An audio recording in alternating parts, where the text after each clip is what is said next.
Hello everyone, मेरे इस channel story 24 में आप सबका बहुत स्वागत है। कहानी सुनना सबको अच्छा लगता है। मुझे भी बहुत पसंद है कहानी सुनना। अगर आप सबको कहानी सुनना बहुत पसंद है, अगर आप सबको मेरी कहानी सुनाना अच्छा लगा तो चैनल को सब्सक्राइब कर लीजिएगा और हो सके तो फ्रेंड्स को भी शेयर कर लीजिएगा और बेल आइकन को प्रेस करना मत भूलिएगा।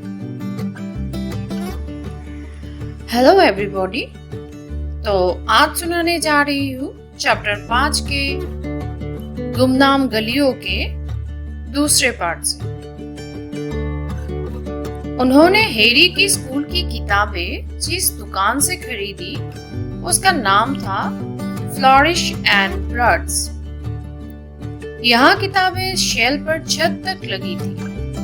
कुछ किताबें तो इतनी बड़ी थी जैसे चट्टानों को चमड़े में वाइंड कर दिया गया। कुछ किताबें डाक टिकट के आकार की थी और उन पर रेशम का कवर था। कुछ किताबें से अजीब निशान बने हुए थे और कुछ किताबें तो ऐसी थी जिनमें कुछ भी नहीं था। डडली भी, जो कभी कुछ नहीं पढ़ता था, इनमें से कुछ किताबों को खरीदने के लिए ललचा जाता। हैग्रिड हैरी को लगभग खींचकर एक किताब से दूर ले गया जिसका शीर्षक था श्राप और उनसे मुकाबला करने वाले श्राप।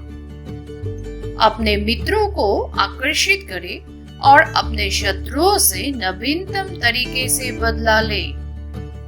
बाल उड़ाना, पेड़ का मुरब्बा बनाना, जीप बांधना और भी बहुत बहुत कुछ। लेखक प्रोफेसर विंडिक्टस विरिडियन।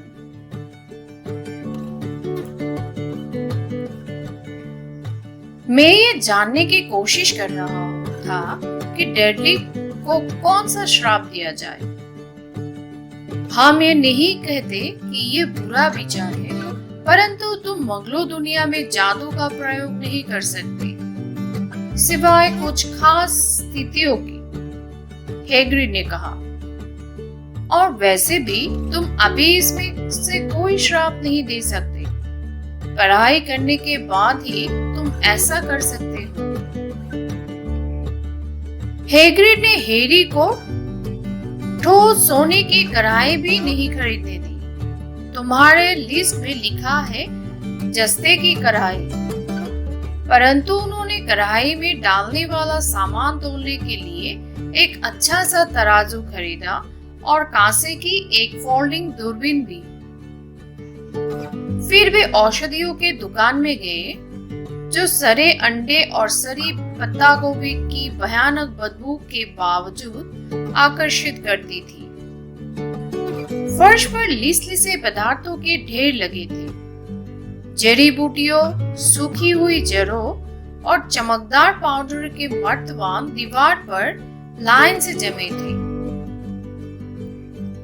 पंखों के बंडल थे, जहरीले दांतों की झालरें थी और छत से टंगे उलझे हुए पंजे थे। जब हैग्रिड ने काउंटर पर बैठे आदमी से हैरी के लिए जादुई काढ़े का शुरुआती सामान देने को कहा, तो हैरी ने खुद यूनिकॉर्न के चांदी जैसे सफेद सिंह की जांच की, जिसकी कीमत 21 गेलियन थी। उसने विटल की चमकती काली आंखें भी देखी, जो 5 नट में एक बड़ी चम्मच के हिसाब से मिल रही थी। औषधियों की दुकान के बाहर हैग्रिड ने हैरी की लिस्ट की एक बार फिर जांच की।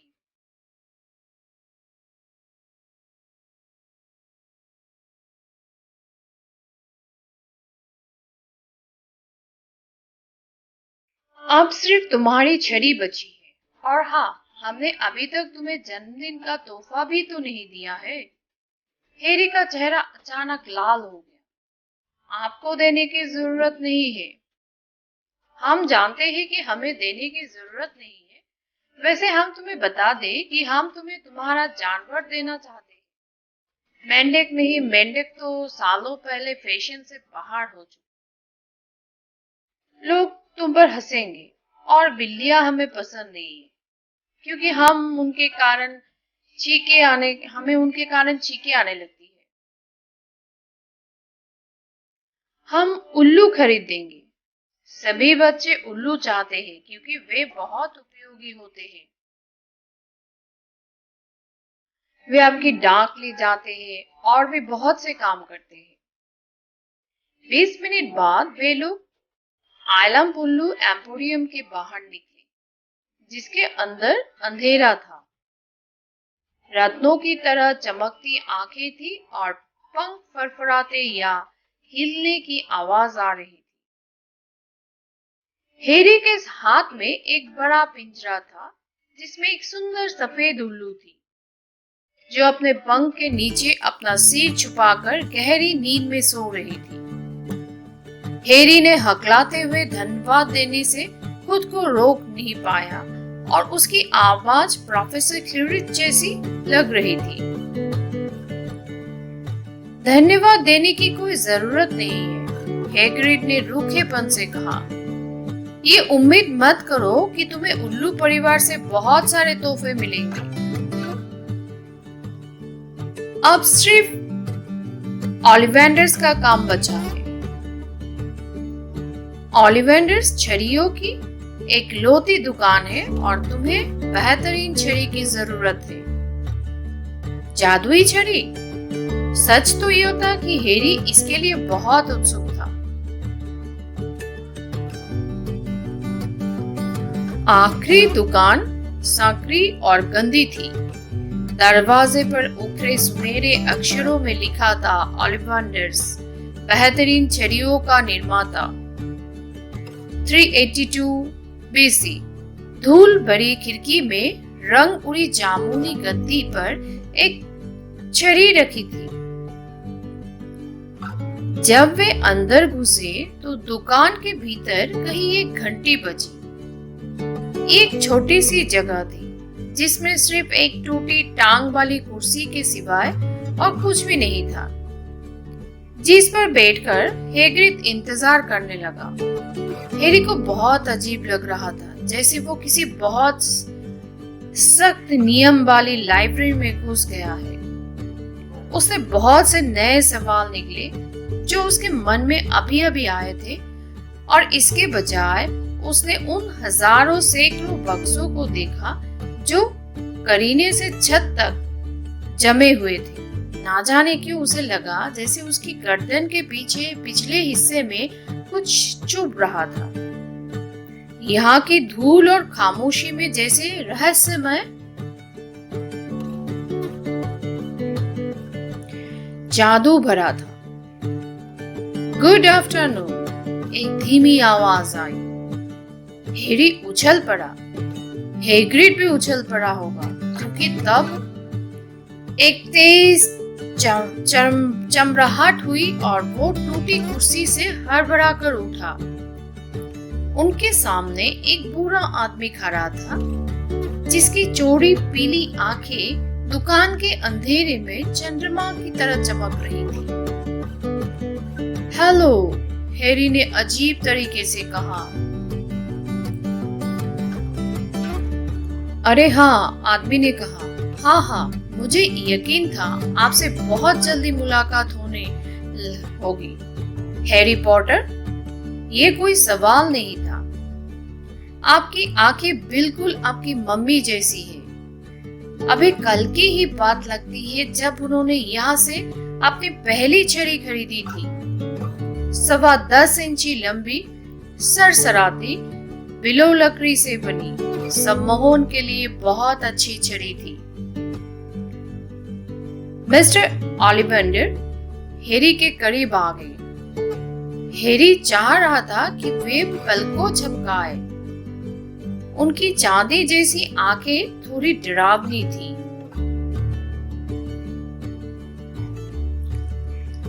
दूसरी तरफ तुम्हारे डैडी को मेहगनी लकड़ी की छड़ी पसंद आई।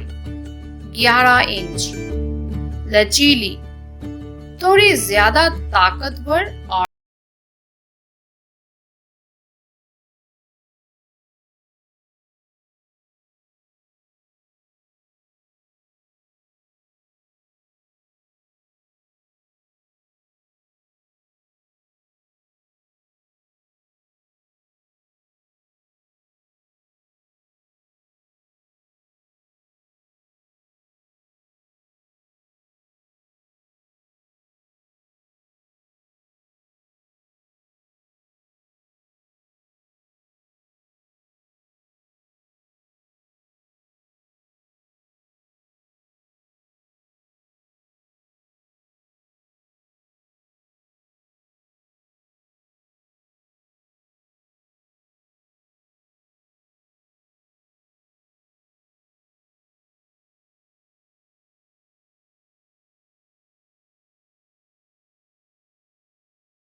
स्कूल से निकाला गया होगा तो उन्होंने वो छड़ी तोड़ दी होगी।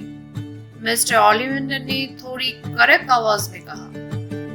जी हाँ, उन्होंने उसे तोड़ डाला। हाँ, हैग्रिड ने कहा और अपने पैर आगे पीछे सिसकाए। पर हमारे पास अब भी उसके टुकड़े पड़े हुए हैं। उसने थोड़े उत्साह से आगे जोड़ा। परंतु आप उनका इस्तेमाल तो नहीं करते, ओलिवेंडर ने तीखी आवाज में कहा। अरे नहीं सर, हैग्रिड ने हड़बड़ाकर जवाब दिया। हैरी ने देखा कि ये बोलते समय उसने अपनी गुलाबी छतरी को कसकर पकड़ ली थी। फिर ठीक है, मिस्टर ओलिवेंडर ने हैग्रिड को पैनी निगाह से घूरते हुए कहा। चलिए मिस्टर पॉटर, आप मुझे देखने दें। उन्होंने अपनी जेब से एक लंबा टेप निकाला जिस पर चांदी जैसे निशान बने थे। आपकी छड़ी वाली वाह कौन सी है? मैं दाएं हाथ का हूं, हैरी ने कहा।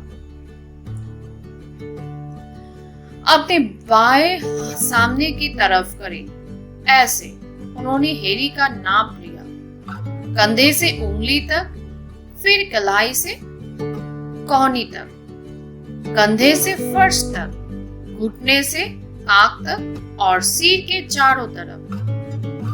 नाप लेते हुए वे बोले, ओलिवेंडर की हर छड़ी में एक शक्तिशाली जादुई पदार्थ होता है। मिस्टर पॉटर, हम यूनिकॉर्न के बालों, माया पंछी के पूंछ के पंखों और ड्रैगन के दिल के रेशों का इस्तेमाल करते हैं।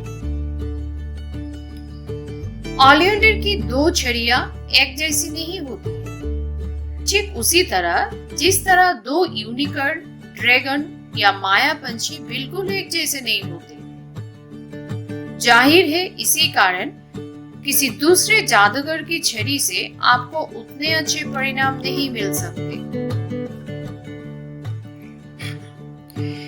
हैरी ने अचानक महसूस किया कि टेप जो उसके नाखूनों का नाप ले रहा था अपने आप ऐसा कर रहा था।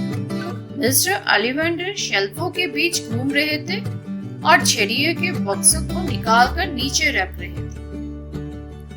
बस काफी है, उन्होंने कहा और टेप फर्श पर गुरगुरी होकर गिर गया। तो मिस्टर पॉटर, इसे आजमा कर देखिए। ब्रिजवुड और ड्रैगन के दिल का रेशा 9 इंच, सुंदर और लचीली। बस इसे हाथ में पकड़े और हवा में घुमाएं। हैरी ने छड़ी ली और थोड़ा मूर्ख अनुभव करते हुए उसने इसे जरा सा ही लहराया था कि तभी मिस्टर ओलिवेंडर ने तत्काल उसके हाथ से छड़ी छीन ली। मेपल की लकड़ी और माया पंछी का पंख 7 इंच, बहुत लचीली। इसे घुमा कर देखी। हैरी ने कोशिश की, परंतु उसने छड़ी उठाई थी कि तभी मिस्टर ओलिवेंडर ने उसके हाथ से वो छड़ी भी छीन ली। नहीं, आप इसे देखिए। तेंदू की लकड़ी और यूनिकॉर्न का बाल, 8.5 इंच, लचकदार। चलिए, आप घुमाइए इसे। हैरी ने छड़ी घुमाई और वो एक के बाद एक छड़ियां घुमाता रहा। उसे जरा भी पता नहीं था कि मिस्टर ओलिवेंडर के किस चीज का इंतजार कर रहे थे। टूटी टांग वाली कुर्सी पर इन छड़ियों का ढेर ऊंचा होता जा रहा था जिन्हें वो घुमाकर देख चुका है। परंतु मिस्टर ओलिवेंडर शेल्फ से जितनी ज्यादा छड़ियां निकाल रहे थे वे उतने ही ज्यादा खुश होते जा रहे थे।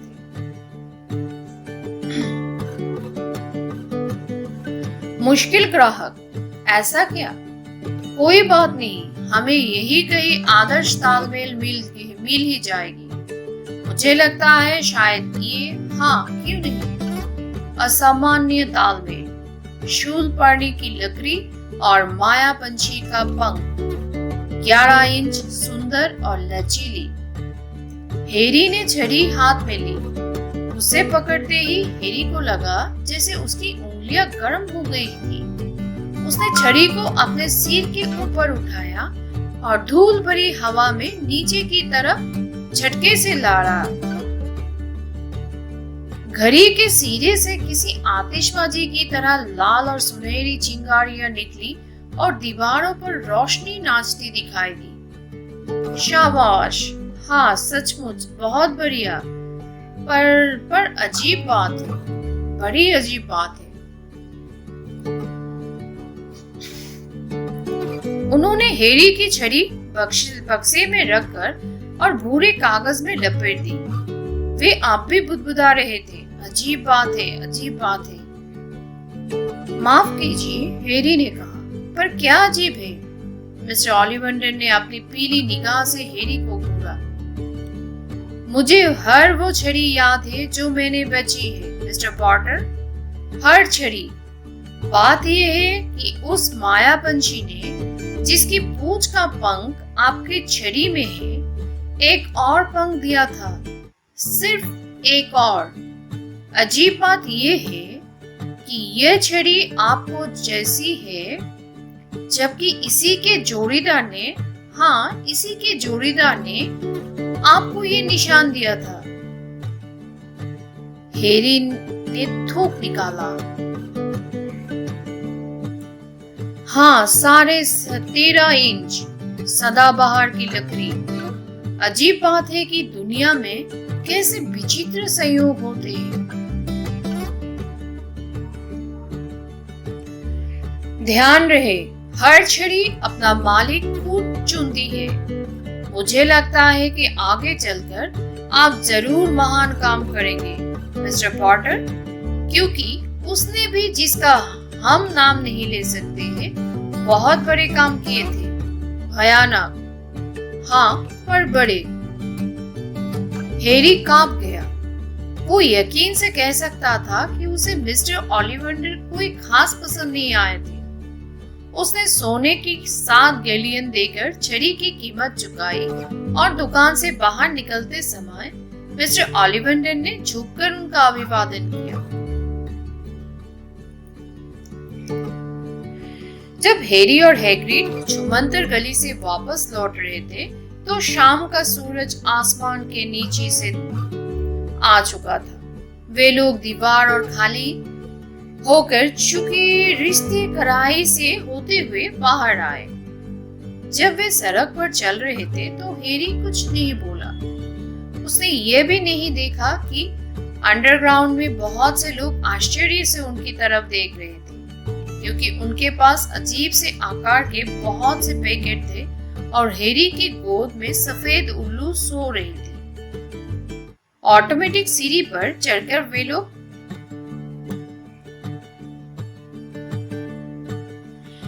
पेंडिंगटन स्टेशन पहुंच गए। जब हैग्रिड ने उसके कंधे को थपथपाया, तब जाकर हैरी को यह एहसास हुआ कि वो कहाँ थे। तुम्हारी ट्रेन छूटने से पहले इतना समय है कि थोड़ा सा कुछ खा लिया जाए, उसने कहा। वो हैरी के लिए एक हैमबर्गर खरीद लाया और वे प्लास्टिक की कुर्सियों पर बैठकर खाने लगे। हैरी ने चारों तरफ देखा, ना जाने क्यों सब कुछ अजीब लग रहा था। तुम ठीक तो हो हैरी? तुम बहुत चुप हो, हैग्रिड ने कहा। हैरी को विश्वास नहीं था कि वो शब्दों में समझा सकता था। उसने अपने जीवन का सबसे अच्छा बर्थडे मनाया था और इसके बाद भी वो अपना हैमबर्गर उतर रहा था और शब्द ढूंढने की कोशिश कर रहा था।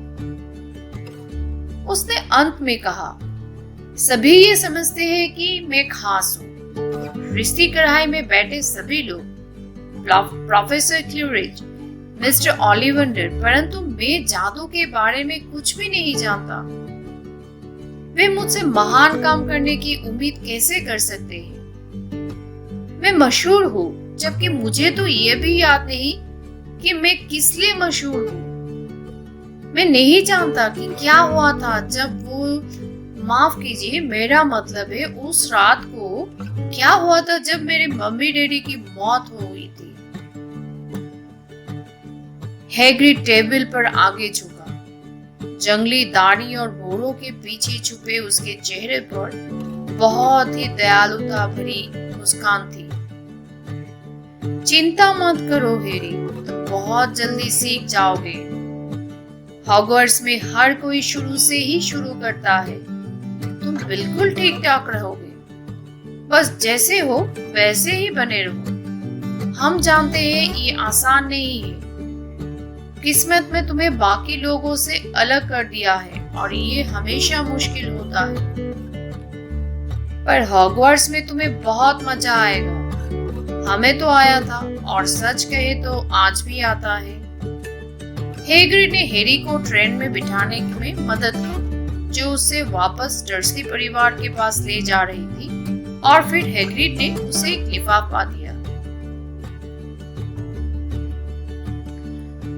हॉगवर्ट्स का तुम्हारा टिकट, उसने कहा। 1 सितंबर, किंग्स क्रॉस स्टेशन। तुम्हारे टिकट पर सब लिखा है। डर्सली परिवार से किसी भी तरह की परेशानी हो तो अपने उल्लू के साथ हमें चिट्ठी भेज देना। वो हमें ढूंढ लेगा। जल्दी ही मिलेंगे हैरी। ट्रेन स्टेशन से चल पड़ी। हैरी हैग्रिड को तब तक देखना चाहता था जब तक वो नजरों से उलझ न जाए। वो अपनी कुर्सी से उठा और खिड़की पर अपनी नाक गड़ाकर बाहर देखने लगा। परंतु जैसे ही उसने पलकें झपकाई, हैग्रिड गायब हो चुका था। दोस्तों, आज के लिए इतना ही।